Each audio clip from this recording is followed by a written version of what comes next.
Good morning. I'm Peter Kovacs. I'm the editor of The Advocate and the Times-Picayune, and welcome to our town hall with Governor John Bell Edwards. Governor, thank you for being here. Peter, good to be with you. Thank you.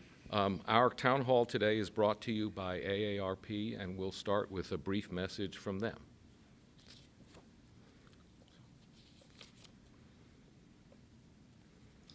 Hello. AARP Louisiana would like to thank the Advocate for this timely and important conversation with Governor Edwards. We would also like to thank the Governor for his leadership during these challenging times. I'm Bobby Savoy, AARP Louisiana State President. AARP is a nonprofit, nonpartisan member organization that has been working to promote the health and well-being of older Americans for more than 60 years. Over the past several months, AARP has hosted numerous teletown halls with several thousands of our members to share important resources and information on how to stay safe and protect themselves and their loved ones during the COVID-19 pandemic. While we are all grateful that 2020 is in the rearview mirror, COVID, of course, is still with us and will be for some time. But 2021 does hold the promise of broad vaccine distribution across the country.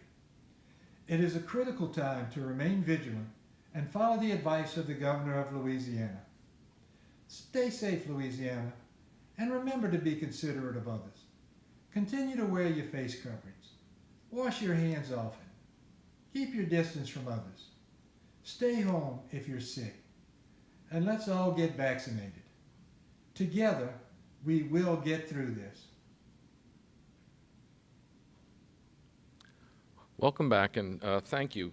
Governor, a lot has happened since last time we got together, and I know one thing that happened is that you got vaccinated. So is it Pfizer, Moderna, right arm, left arm? Did you have any reaction? How did that all go? Well, I'll get my second shot next Tuesday, but it was Pfizer, and it was administered in my left arm, and quite frankly, had absolutely no side effects at all from it, and I'm looking forward to getting my second shot and being fully vaccinated next week.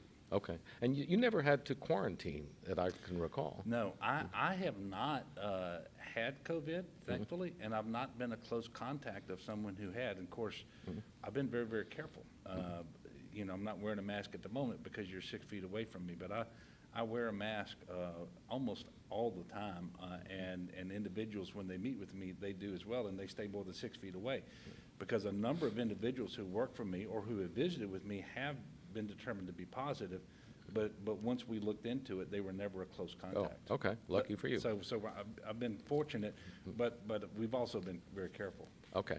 Well, we got lots and lots of questions. I'd say more than 100 questions from our viewers and readers, and a lot of them sort of were similar, and they focused on, you know, when can I get my vaccine and when can I open my business? And you're probably used to answering that. Yeah. But let's start with Rudy of Baton Rouge, who says, why do you keep adding groups when the previous groups can't even get an appointment to have their first vaccine?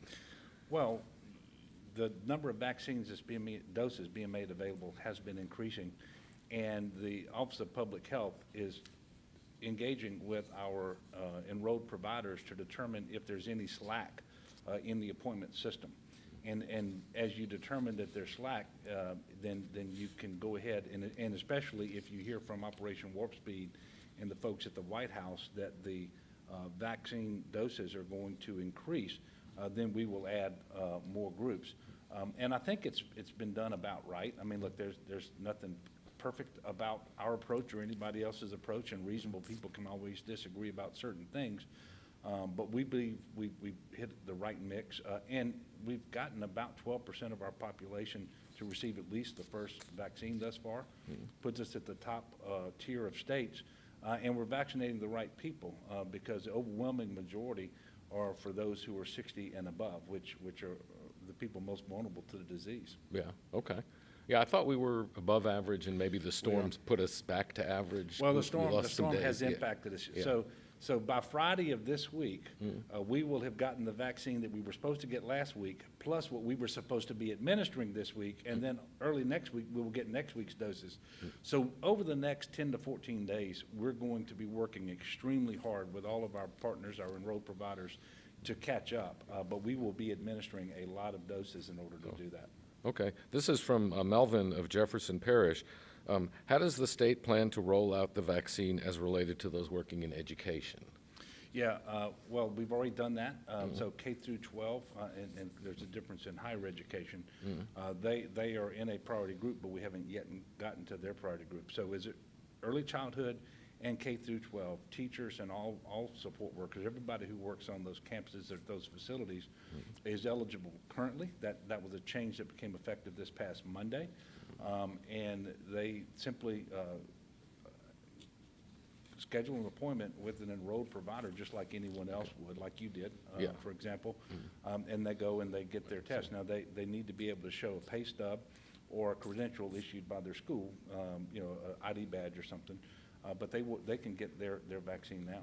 So they have to find their own appointment, but they're eligible. And there may be some opportunities later on, because, you know, this first week, we're still suffering the effects of last week's storm and so forth. Okay. There may be some opportunities for some larger school districts to have some school-specific events, but teachers are eligible now. We don't have those school-specific events, and so I'm encouraging people to just call, find out which providers are enrolled in their area. You can get their phone numbers, their email addresses, and then you schedule your own appointment, just like others would, Peter. Oh, okay.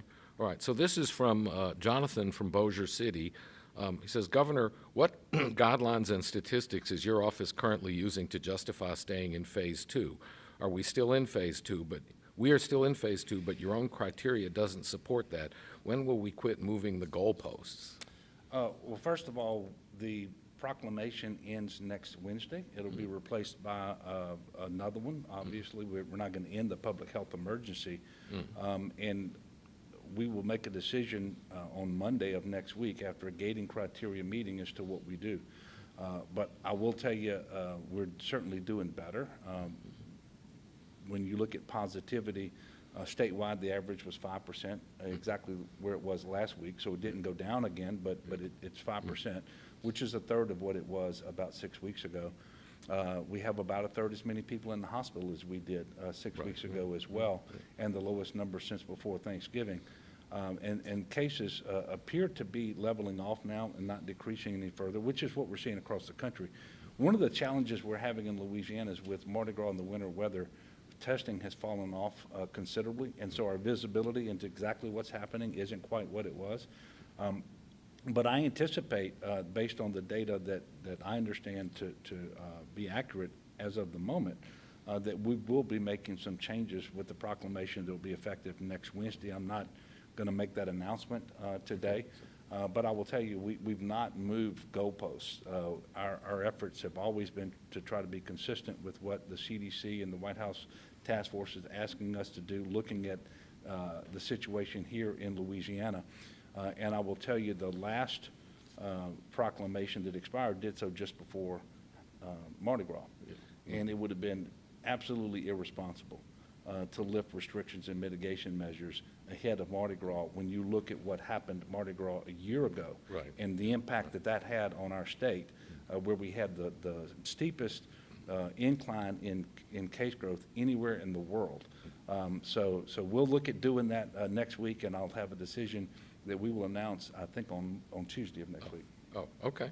Well, that's good to know. Tell us, I mean, building on that question, what does the end of this look like to you? You know, and when is the end of this occur? I'm not sure that there's going to be an end to COVID, just like every year you get a flu shot. Yeah. It is possible that for some period of time, and I don't know, I haven't, I don't know that the experts, the scientists and the epidemiologists have made a conclusion about this, but it's entirely possible, Peter, that you and I, for the rest of our lives, we're going to be getting an annual booster for COVID, just like people are supposed to get a flu shot. Yeah. And so, but now the end of the worst part of the pandemic, I really believe will happen for us sometime between mid and late summer and Labor Day. You know, in that time period, if you just look at when the vaccine is going to be available to general population, anybody who wants it can, I believe by June or so, will be able to go to their local pharmacy, to their doctor's office, whatever, and get the vaccine. And assuming that we have enough uptake, I genuinely believe that the worst of this is behind us by the time school takes in for the next school year in August. And I can't wait. I'm really ready to put this pandemic behind us, just like everybody else is. Yeah. So it's plausible that over the summer, we will no longer be in phase anything, and there will be no public health emergency declarations, which I guess you keep having to issue them because they're only allowed to live for 4 weeks or something. And of course, the federal government has had a public health emergency in place since last March as well. I think every state has. There's still a lot of work that you have to do, and if you don't have a declared emergency, then you can't fully participate in all of the programs and the funding from the federal government and use the National Guard to do. You know, I've got 1,000 National Guardsmen working COVID response today, and there's still an awful lot of work going on, and you know, we're looking forward, but I can tell you, we still have a few months where we have a lot of work to do. Yeah. Okay. This comes from Baton Rouge, but they didn't fill in their name, and they say, "I've postponed my wedding of 500 guests several times due to COVID.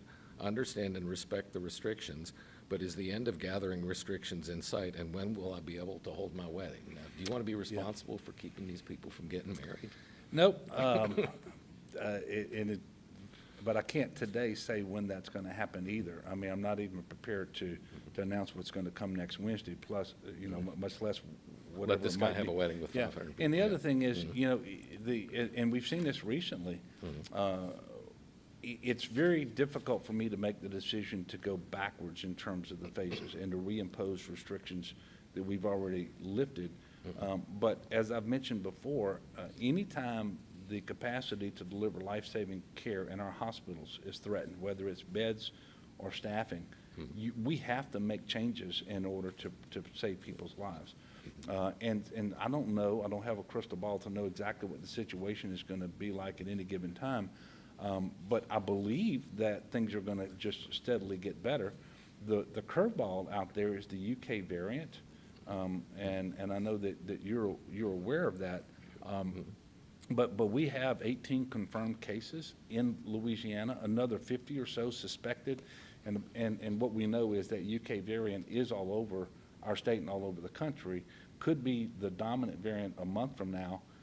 And it's more easily transmitted, and it seems to be a little more severe if you get COVID from that particular variant. Yeah, I see. Well, that's daunting. This comes from Joe of Baton Rouge. He says, "Why don't you try to enforce your mandates? If you won't, then please do us a favor and remove them immediately." Well, first of all, we do enforce. The vast majority of our visits are compliance visits where we go out and just whether we're doing a courtesy check and advising them of what the current restrictions are. And if we find violations, we will talk to the business owners and the managers of those businesses. And almost always they come back into compliance. And as you can imagine, the typical violation would be employees and potentially customers not wearing a mask, or more often than not, having a mask, but just not having it up around their nose and mouth. But we have taken businesses that are persistent in their failure to have the proper mitigation in place or restrictions, or those who just refuse, and they have suffered consequences in terms of losing their licenses and that sort of thing. But it's really important, and I've said this from the very beginning, Peter, when you have 4.6 million people and tens of thousands of businesses and all these different venues, you really aren't going to enforce your way through that. Not every violation, I mean, it's just not possible. And so you try to do the best you can to educate people on the seriousness of the situation, to try to get them to understand that it is in their best interest as a business person to have a business where people feel safe going into, and have the general public to understand how important it is to be a good neighbor, wear their mask, prevent spread from other people, but also to derive the benefit that you can get for yourself by wearing a mask. And so we're going to continue to do that. And every time that we have increased our restrictions and we have actually been able to reduce transmission and get control over a surge, and we've had to do that 3 times now. Yeah. What would you say to someone who owns a bar who said, I can't run a bar where, you know, I'm allowed to open, but the positivity rate goes above 10%, then I have to lay off all my bartenders, and, you know, then 4 weeks later, the positivity rate goes under whatever, and I call my bartenders back, but they don't want to work. And I mean, what would you say to someone who owns a business who just says you can't operate a business like this? Well, it's very unfortunate, and we have done everything that we can, consistent with public health, to try to give them as much leeway as possible to operate.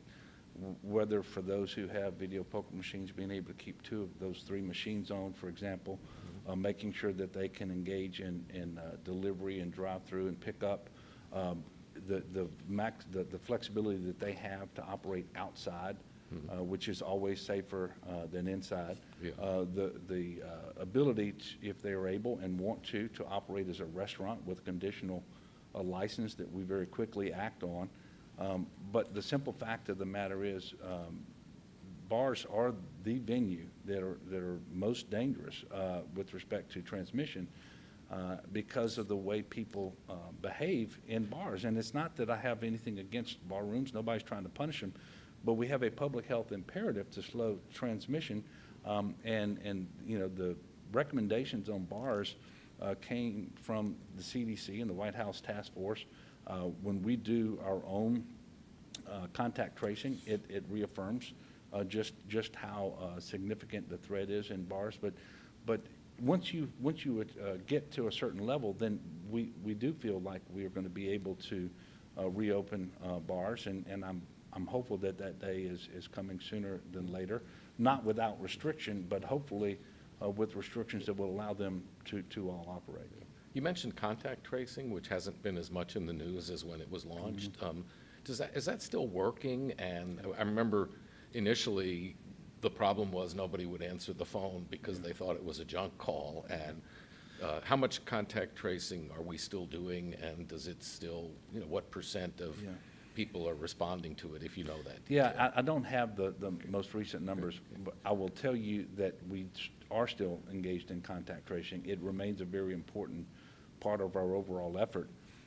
And we have had more compliance of late than we were getting earlier. We did have a problem with people answering the phone, and then some percentage of people who answer the phone don't want to reveal any information and so forth.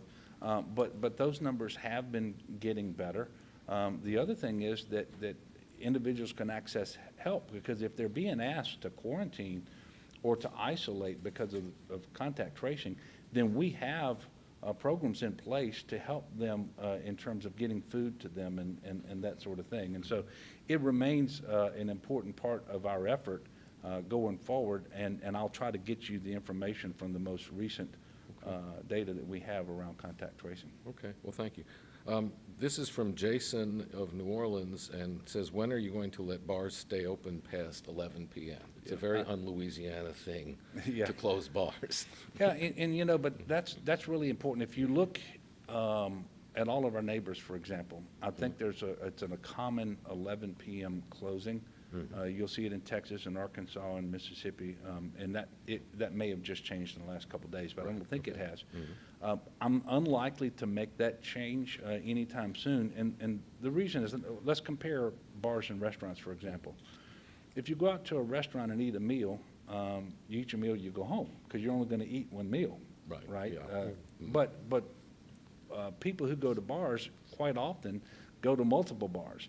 If you leave them open all night, then you just have more people going to this venue, which happens to be most conducive to the spread of COVID, leaving that venue and then going somewhere else and starting it all over again. And so the 11 o'clock curfew has been a very, very important tool for us in terms of limiting the spread and making sure that those individuals don't inadvertently spread COVID more widely than they otherwise would. Oh, okay. This comes from Joan of Baker, and she says, since the vaccine is now available for K through 12, what about college faculty members and staff? Yeah, well, college folks are in the higher order of priority than the general population. We're not yet to the priority grouping that includes them. And I will tell you, there's a reason for that. If you look at what the CDC has come up with and so forth, K through 12 and early childhood education folks always in a higher priority, because at college age, the young people in the class are better able to keep their mask on. You don't have to be as close to them when you teach them. They're better able, if necessary, to learn online because they can navigate the computer and the Zoom and all that sort of thing. And then if for some reason that class needs to be canceled in college, you don't have to hire babysitters or stay home in order to take care of them. So the impact on the economy is not as great. So for all those reasons and others, K through 12 and early childhood people across the country have been at a higher priority than higher education. It's not to mean that higher education folks aren't a higher priority. And as more vaccine becomes available, and obviously we get a little deeper into the vaccination program, they will have access to it. And I can tell you the Board of Regents right now is actively surveying all of their systems and campuses to determine which of the faculty members want to avail themselves, and staff want to avail themselves, so that we can get a better figure on the numbers that's going to be required. Okay. Cindy from Lafayette says, when will you allow us to visit our families in a nursing home? It's been almost a year. It's been a long, anguishing, heartbreaking time. Nursing home visitation has been available for a long time, many months. And so, Cindy, I should call her nursing home. I would just encourage you to call your nursing home. Okay. Now, if you have an outbreak at that particular nursing home, then there may be a short period of time when you can't visit. Okay. But there's been CMS came up with something months ago about a way to effectuate safe nursing home visitation. We adopted it immediately. And so I would just encourage Cindy to call her nursing home that she's interested in and schedule that visit. Now, that visit is likely to be outdoors and socially distanced and so forth. But nursing home visitation is open right now all across the state. Okay. Robin from West Monroe says, why are family members of Louisiana National Guard soldiers not allowed at deployment ceremonies?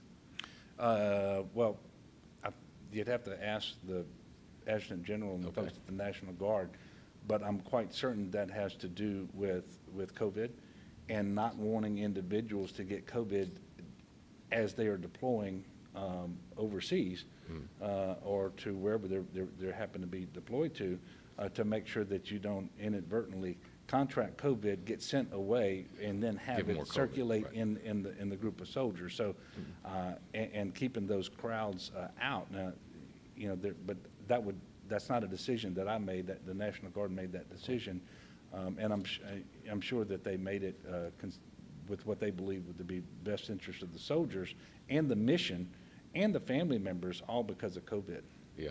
So this is from Monique in Baton Rouge, who has the opposite view of most of our questioners, which is, why don't you revert back to phase 1 to protect more citizens? Yeah, well, you know, I get that more often than you might think, Really? by the way. Okay. It's you know, reasonable people can always disagree. Are you going too fast and too far? Are you going too slow and not far enough?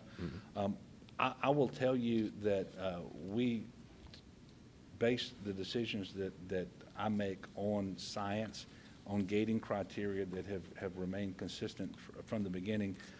And you take a special look at what's happening at any given point in time.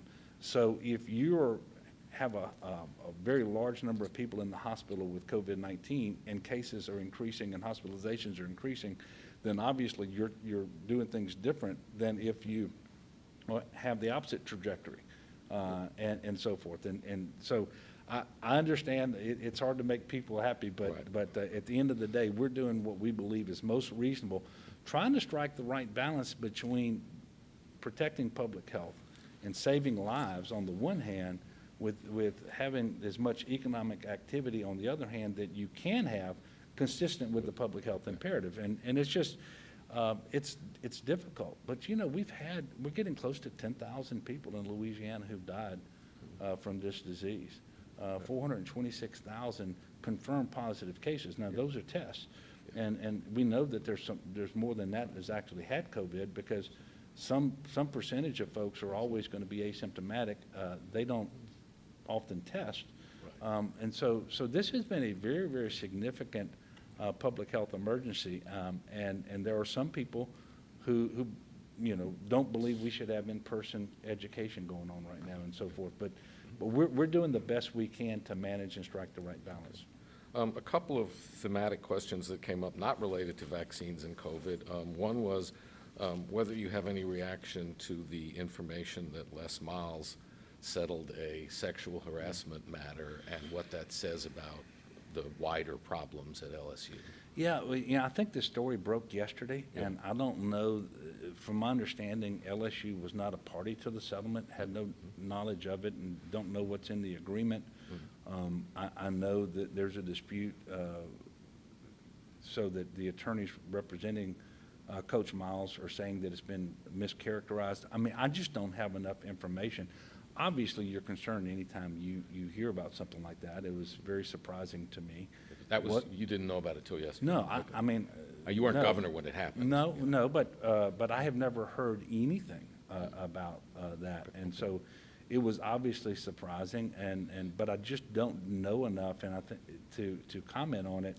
And I think it would be irresponsible for me to kind of guess what might have been in there. Okay. Another sort of thematic question that came up unrelated is there are various legislative efforts, and this may be what your meeting is fixing to be about this afternoon, related to reducing income tax rates and trying to find an alternative tax structure. Do you have any, any certainties or any